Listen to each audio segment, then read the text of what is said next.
Okay. There you go. Right there. You're set. Okay. Hey man, how you doing? Okay, now we're all on the left. Balance. Are we ready? Good morning. I'm Mimi Walters, and I'm honored to represent California's 45th Congressional District. Last Friday, Isabella Ferris, a bright young 7th grader from my district, came to Washington, D.C. to attend the presidential inauguration and to witness a peaceful transition of power. Isabella and I had a great time discussing a number of issues, and I was impressed by her drive and her desire to be engaged, especially at a very young age. She is very aware of the challenges facing our nation and how these challenges will impact her and her peers as they grow up. It is our responsibility to represent all Americans, including younger generations. If we do not alter our current path, we will face an uncertain future. The American people elected a majority of Republicans in both the houses, a Republican president and vice president, and they did this because they wanted to put our country back on the right path. Now we have a tremendous opportunity to implement real solutions for the American people, but it is more than an opportunity. It is our duty. As a unified Republican government, we will produce results for the American people. We will stimulate the economy, create jobs, reform our tax code, protect national security, and rescue and rebuild our healthcare system. We will continue to work hard for the American people and put forth real results because our constituents, like Isabella, deserve safer, stronger, and a more prosperous America than the one they have today. Thank you. Morning, everybody. Morning. Morning. As you know, I met with President Trump and Vice President Pence yesterday. We had a very, very productive discussion about our agenda, including health care, tax reform, rebuilding our military, securing the border. The president is eager to get moving on this agenda, and so are we.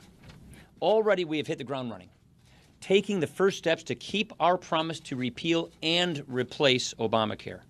As I mentioned before, this is going to be a step-by-step approach. And one of those steps that is necessary is getting Tom Price confirmed as HHS Secretary.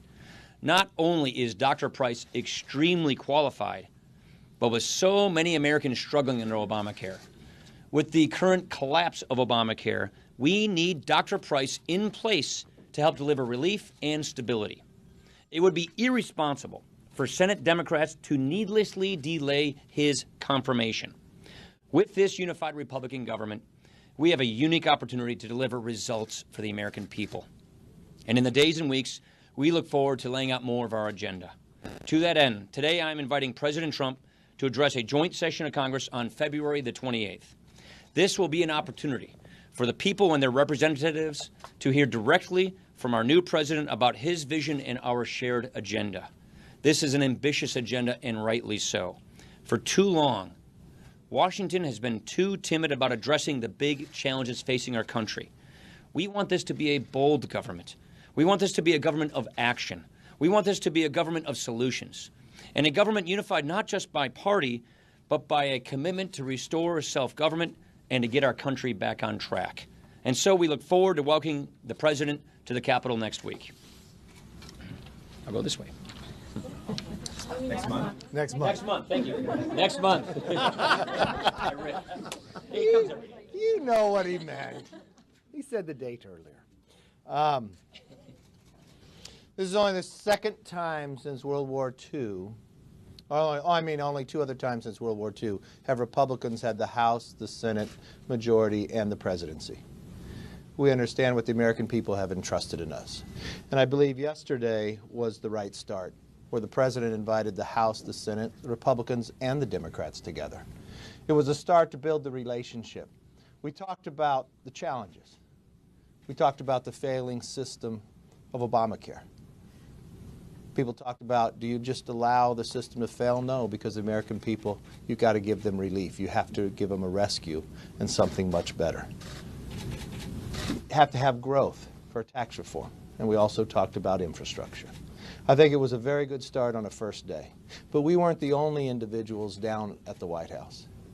He had business leaders. He had union leaders. I think that's what you'll see from this administration, bringing others in all across America to have different voices, collaborating together to find a solution at the end of the day. It was a very good first start. Inside the House, we're beginning to work. One, you look at all the regulations that the past administration passed. A lot of people have not written about it. But since the day of the election, the Obama administration had issued 38 major rules. That includes over $41 billion in regulatory costs. Come January 30th, Congressional Review Acts will be privileged. You will see, starting January 30th, 2 weeks on, a number of bills continuing to move to bring relief to the American public and business when it comes to regulatory reform. Yield back. It was encouraging to see President Trump get to work on day one, rolling up his sleeves, to fulfill the promises that he made to the American people when he was elected, to protect American jobs, to focus on getting people back to work in this country, to focus on protecting life, one of our most fundamental frameworks of our Constitution and our founding of our nation. It was encouraging to see the president start restoring our national security and our strength in the world. So when you look at what he's already done, just here as we start day 5 of the President Trump administration, he's already gotten to work to go and fight for the American people and be their voice. And it's refreshing to see somebody actually fulfilling the promises that they made. When you look at what we're going to be doing on the House floor today, making permanent the Hyde Amendment. This is a bill by Chris Smith, something that so many of us have fought for. But if you go back and look for the 40 years plus that the Hyde Amendment has been in place, peer-reviewed studies have showed that 2 million American lives have been saved by the Hyde Amendment.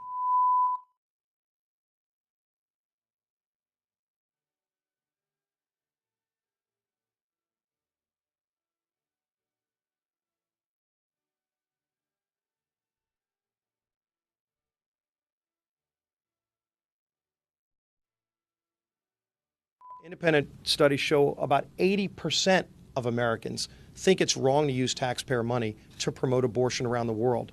So I thought that that was an important step that President Trump took, again, already within his first few days, to protect life, to protect jobs, and to fulfill the promises that the American people elected him to carry through on. Mimi Walters just said it. An inauguration is a time of new beginnings. It's a time to cherish the peaceful transfer of power and the fresh start that comes with it. And with this unified Republican government, we have a chance. We have a moment to rethink the way things are done in D.C., to be hopeful, to be optimistic, and to look forward, not backward. The Republicans are about hitting the ground running. And whether it's the aggressive schedule that we have over the next few weeks and months, or even the aggressive schedule that we have for the retreat later on this week in Philadelphia, very proud that the Republicans are coming together, House and Senate. It's the third consecutive year in a row that we're having a joint retreat.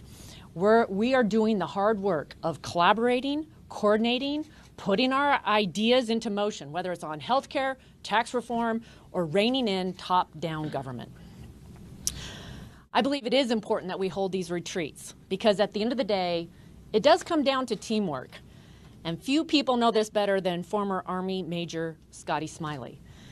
He's a hometown hero from Eastern Washington, and I'm proud to say that he'll be joining us at the retreat this year. He was blinded by a suicide bomber in Iraq. And when I learned about his story, I thought, we need to have him come to the retreat and help inspire us as we head to Philadelphia.